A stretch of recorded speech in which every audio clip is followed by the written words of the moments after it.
Are you listening all the way through the end of the podcast? Because did you know that sometimes, not that we make very many mistakes, but occasionally, the end is where we make a fool of ourselves. Yeah. So if you aren't listening all the way through to the end for the outtakes, make sure you're listening.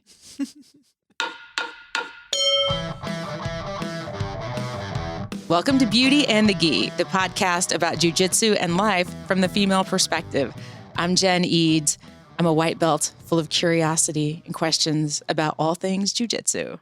And I'm AJ Klingerman, a Brazilian Jiu-Jitsu purple belt, and I run the Role Model Women's Only Grappling Camp. Speaking of Role Model Women's Only Grappling Camp, I think we're going to announce. Yes, we are. And we've got her coming on. Tell us about this one. So I'm super excited to have her on, and obviously you probably know who she is based on the title of the episode, but I'm going to let her introduce herself. But I'm really excited about it. She actually used to be on our team before she moved out to California, so I've gotten to train with her a lot. She really did start bringing the women of Indiana together from different teams and everything. So I've learned a lot from her, and I'm just really excited to have her at this year's camp, or I guess next year, but Yeah. Yes. I'm excited too. Should we jump right into this conversation? Absolutely. All right, here we go. The first question we have for you is, who are you? I'm Nikki Sullivan. Awesome. Tell us a little bit about yourself, Nikki. I live in San Diego, California, and I train at Atos HQ there. And I'm a full-time jiu-jitsu athlete and competitor. And I moved here 2 years ago from Indiana, where I went to school to be a teacher there. And I was a preschool teacher. And then I decided to move and do this full-time. Awesome. And so tell us a little bit about like what you have coming up. I have this weekend, I'm doing the LA Grand Slam, one of the Abu Dhabi pro tournaments. And then, I don't really have anything on the agenda. I'm sure I'll do some opens this fall, but the next big thing is Nogi World. Great. I will see you out there. I definitely plan on doing Nogi Worlds. So something that our listeners may not realize is this will actually not be your first time teaching at Role Model Camp, correct? Yeah. Was it the first one? Yeah. Yeah. You taught at our very first one. Yeah. Yeah, that was fun. That's awesome. Grown so much since then. Right. I know. Everything has grown so much. Like both of our jiu-jitsu, obviously, and then the camp for sure. But yeah, like that was, I think it will have been 6 years ago once we hit this camp. So this camp will be our 7th one, and you taught at the first. So it's very cool. Do you remember what you taught at that camp? I taught things that I still love doing today. Nice. Very good. Very good. I know we're going to have a lot of women, especially, the local Midwest ladies that, used to get to train with you a lot here, that you actually, something some people might not know is you also started bringing the women together in Indiana. You started all the women's open mats and everything like that, right? Kind of. I think it started out as just a lot of people in that time. A lot of women didn't have other women to train with at their gym. So I started traveling a lot to train with other girls. And then I can't remember where I went. Maybe it was Chicago, something like that. Or maybe just seeing the girls in Gi's open mats that they had. And I was thinking, well, why can't we do something like that here? So it started off just trying to get girls from other gyms together to train. And now a lot of other women have started doing that. They're the queens of the open mat in Ohio, and your camp has become huge. And so that's really neat to see just how much it's grown. My gosh, it's grown so much. It's amazing. I love it. This is Jen. Jen, meet Nikki. Nikki, Hi, Nikki. It's nice to meet you through the magic of Zoom and podcasting. So what got you into Brazilian Jiu-Jitsu? I think there's something in me that always wanted to do some kind of martial arts. And even in the movies that I would watch and shows as a kid, I always really loved it when there was a badass female character who would fight. And but martial arts wasn't as common, especially where I grew up. There was one girl in my high school on the soccer team who did karate, but that was a rare thing. And it always seemed like an expensive thing that I didn't want to ask my parents to pay for. So it wasn't until college that I got involved in any kind of martial arts. And Indiana University has a really huge martial arts program, which is awesome. So I actually started and I took a Taekwondo class my freshman year. And then just wasn't into it enough to stick with it long term. But my senior year, I ended up having an extra credit that I could use. And so I was kind of debating between taking a ballroom dance class and then this Brazilian Jiu-Jitsu class. That's awesome. I ended up picking the Brazilian Jiu-Jitsu. I remember asking one of my friends who did it, or had done it some. He did like a lot of different martial arts. And I asked him, what do you think? Am I going to get sexually harassed in this class? Like, am I going to be the only woman? And he was like, no, but it'll be fine. So I took that, and my buddy Evan Mainweiler was actually the instructor for that class. And I got hooked, and I started doing the club, and I started finding other opportunities to train outside of those classes too. And just pretty much I haven't really taken a long break from jiu-jitsu since then. So you were almost a ballroom dancer. I'm so glad that you picked jiu-jitsu. I feel like I made a good choice. Yeah, I think for your life. Yeah. Yeah. That's awesome. What keeps you going when it gets hard? I think knowing that I have people looking up to me and like who are, being motivated when I keep pushing. Like if I think about, even the young girls that I train with or that I have around me, like I want them to see that you don't have to give up when it gets hard. So I feel like there's a lot of responsibility for me not to give up and to keep pushing through, because it's not just me, there are other people watching. Anything too, like I have those days when it's really hard and it hurts, and I think about quitting, and then I think about what else would I rather be doing with my life. And It's really hard to think of anything else, like career-wise, or even just like say I had unlimited money and I didn't have to do a job.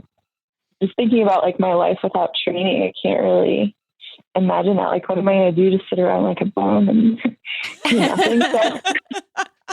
So, and it helps to appreciate that too, and to think back and remember, because it's easy to get bogged down by a bad day, but you remember the good days too. And to remember also that like I've had so many of these days at this point, and then know that it's going to be better tomorrow. And just sometimes I just have to hold on to that and think, what, I'm going to sleep this off. And I feel sad today. I'm going to go have a good cry in the shower, and then I'm going to like get back up tomorrow and do it again. I think we've all been there. Oh, yeah. A time or two. Maybe today. Who knows? So what would you say that you're most proud of from your like entire jiu-jitsu career? I mean, there are like some tournament accomplishments that I'm proud of and things like that. I think for me, just the fact that it was hard to step out and take risks, and especially me, like I'm kind of a control person. I like to plan. I like to, I'm very cautious, and so to like just say, I'm gonna like leave financial security and just go for this dream.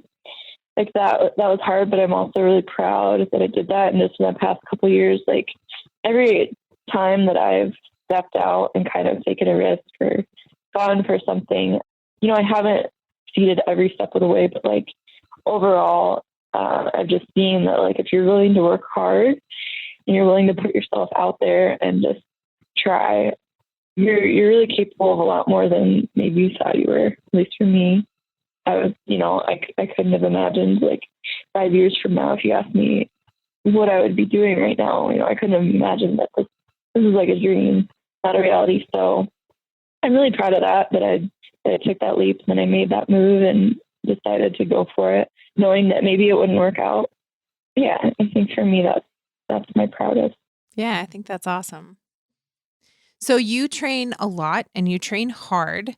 What do you do like to make sure that you're taking care of your body, like from a self-care standpoint, from a recovery standpoint? What are some of the ways that you are taking care of yourself?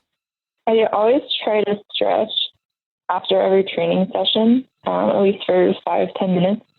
That helps me a lot because I get a lot of lower back pain and just different kind of pains in my body. So I notice a difference. I definitely notice a difference when I slack off on that. So I try to stretch really regularly. I do some yoga too. I use the Yoga for BJJ website outside of training, like when I'm at home, and that helps a lot. I also do strength training, and the guys that I work with, they train at the gym also. They're called Electrum Performance, and they are really great, really smart with the way they do the workouts. They understand that it's a supplement for me. So they understand that I'm killing myself in the gym. So the workouts aren't designed to like be super, super intense. Like we're working hard, but they're designed to amplify my training. And they work around injuries really well. Like this week, I told them my back was hurting, and one of the workouts I was trying to do was just really hard. So they ended up taking off the weight and making it really lightweight. And then there was another exercise I was supposed to do that day, and they just said, let's forget that today. You don't want to make your back worse. Like we want to only do things that are going to help it. And so that's really nice, having people who are knowledgeable and, can give. Because for me, I might have just been tempted to push through it and like, oh, I can do it. And they're like, just save it for another day. Right. Yeah. Yeah. And just eating well, like drinking lots of water, things like that are important. I think it's important. We really emphasize rest days here. So when I train really hard, and I usually train a couple times a day, but I actually generally rest on Wednesdays and rest on the weekend. So if I do anything on the weekend, it's usually drilling. And Wednesdays, I usually will take completely off, maybe lift in the morning. But that helps a lot too, because then if I kill myself Monday, Tuesday, I have a day to recover, and then I can kill myself again Thursday, Friday, and so on. So I'm not training every single day. Right. And also, if I have a week when I'm just really banged up, maybe I'll take a different day off, or I'll have some light training sessions. Like if I train a comp training in the morning, that was really hard, and I go back at night, maybe I try to roll with some white and blue belts, or I try to take some rounds off. I don't push myself to have another competition training the same day, That's good advice for anyone. I like that. Yeah, I like that. That's good. Okay, so let's talk about competition a little bit. Do you tend to recommend for others to compete? And if so, why? Yeah, I don't think that you have to compete to enjoy jiu-jitsu. And I think actually there are a lot of people who I've talked to who train at Atos, because it's a very big gym. Right. We have a lot of students. And several of the people I've talked to said that they initially, went to other gyms or like weren't sure about training at Atos because they were like, well, I'm not a full-time competitor. Like it's maybe too intense for me to go there. And the reality is the majority of our students aren't full-time competitors. They have day jobs, they have families. So, I think people then realize that, there are like people there who this is their life and they train and compete hard, but there are the people who maybe compete every once in a while. Some of them don't compete, and I think it's fine. I think there's definitely a lot you can get out of competing, even if you're not making that your career, because you just learn a lot about yourself and your jiu-jitsu. And I know for me, when I was first coming up, I didn't really compete.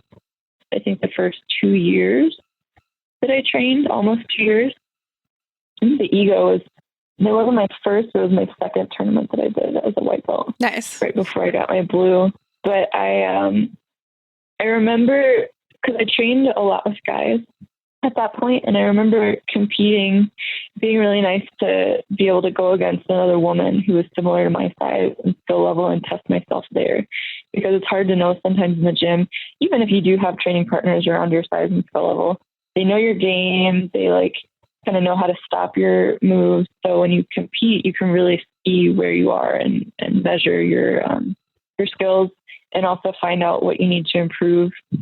And I know for me too, sometimes you can make excuses like, oh, well, my training partners are just stronger than me, so that's why this isn't working. But when I compete, I'm very competitive against, the person I'm competing against. I'm like, I should be able to beat them. So now if my move doesn't work, like, okay, there's a problem with my technique and I need to fix that. And it's harder to make that excuse. I think it really gives you a real view of your jiu-jitsu and where you need to make changes. That's awesome. So aside from your family and just people in general, let's take people out altogether. What do you miss most about being a Hoosier? Ooh. I mean, I like the people in general, the feel of the Midwest. It's a different culture than out here, or like a lot of places. And it is nice when I travel, like some of the places I get to go to have a more Midwest feel, like going to Wyoming or South Dakota or some of these other places. It always feels kind of nostalgic. I just remember I made a post the last time I went home, but I remember being on the airplane landing in Indianapolis, and like people were, getting up to get all their bags down and exit off the plane. Everybody's waiting, like awkward time. And somebody was just having a really hard time getting her bag down, and she had kids with her. And so this guy goes over and starts helping, and they were having trouble getting her bag. So they like grabbed the other bag and pulled that down too. And the guy's like, oh, well, they all need to come down anyways. Let's just get them all down. And the lady keeps apologizing. She's like, I'm so sorry. I'm holding up the line. And this other woman's like, oh, sweetie, we're in Indiana. We all help each other here. I wanted to cry. It's so wonderful. This would not happen in LA or like New York. People would be like cursing and so angry. And it was just nice. I miss that. Like, I love that.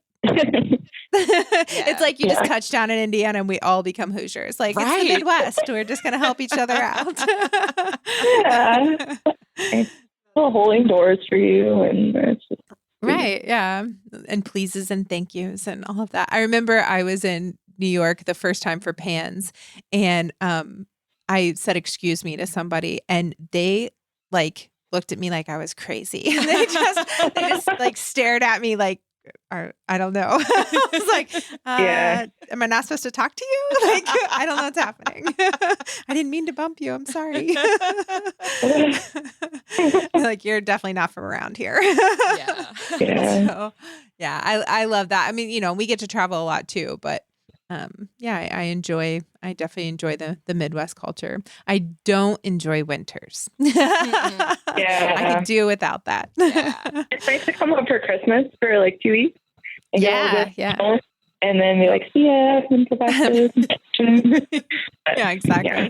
The fall is kind of nice too. Like, I mean, I prefer hot weather altogether, but the fall is nice just for the, the marshmallows and that kind of stuff, the bonfires, the chili, those kinds of things. Yeah, so I love the fall.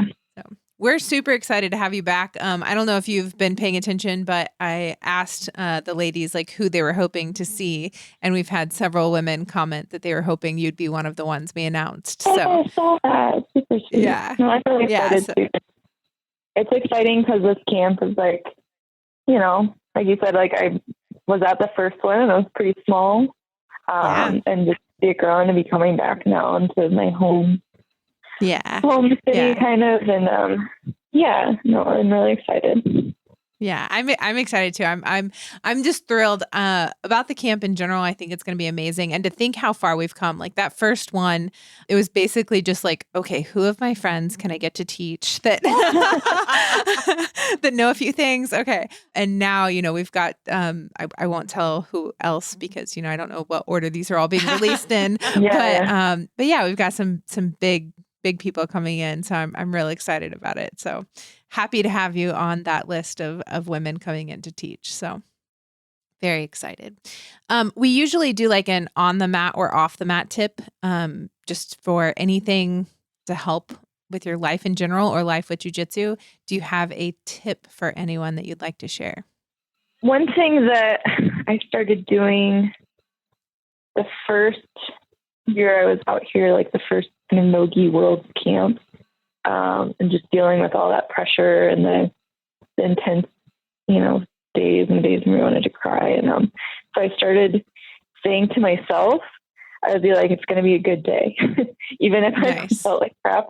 And some of the other girls started saying it too. We would start saying to each other, like when somebody came in, you could tell they were just like tired and struggling, and like, it's going to be a good day, guys.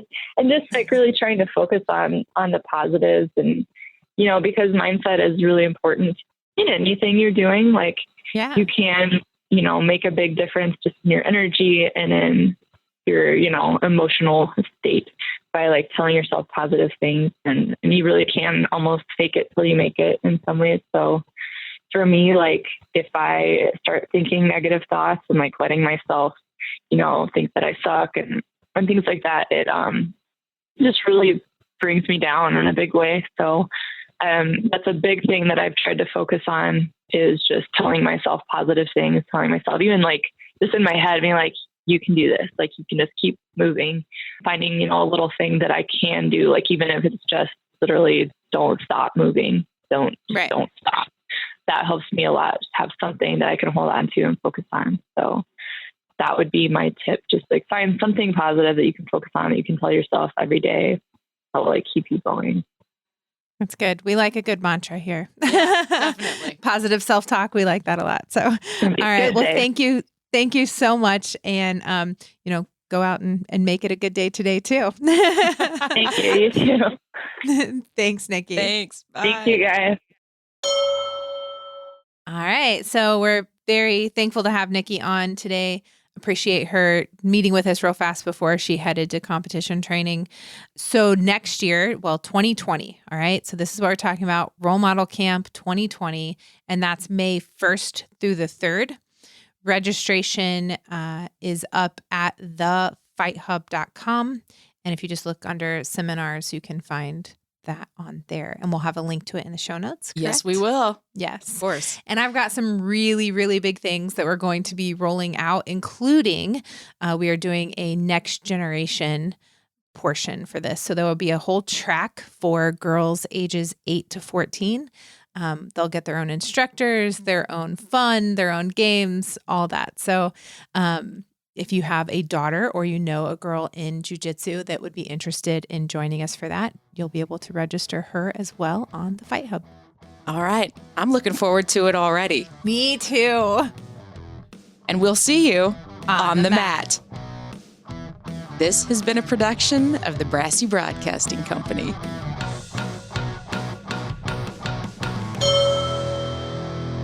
Welcome to Beauty and the Gi, the Jiu-Jitsu Perfect start. Right. Of course. That's going to wind up at the end. Right. In the outtakes. In the outtakes. Right. If you missed that, we do outtakes at the end. Deep breath. Will this be at the end and they won't know? I don't know. I don't know. You're going to have to listen to the episode to find out and see what magic lies at the end. Okay, here we go.